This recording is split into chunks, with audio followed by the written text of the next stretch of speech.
Kama una reflux na usiku upate usingizi, basi fanya hivi ili kupata usingizi na kupunguza maumivu ambayo hayo unayopitia.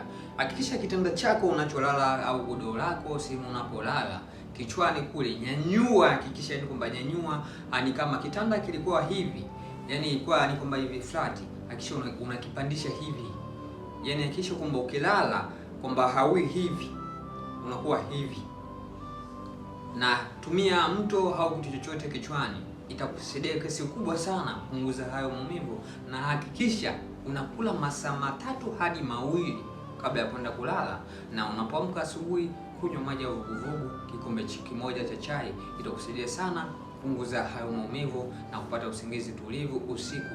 Na muda mchache au nusu saa kabla ya kwenda kulala, hakikisha unakunywa kikombe cha robo cha majani ya mchaichai. Hii itatuliza maumivu ya kichwa na misuli ya kichwa, ili kupunguza hayo maumivu ambayo unayopata na hofu unayopata. Follow kurasa huu kwa tips zaidi za afya mengine ya chakula, lakini pia chukua namba yangu profile kama unahitaji tiba ya kuondokana na hiyo changamoto na isirudi tena katika maisha yako.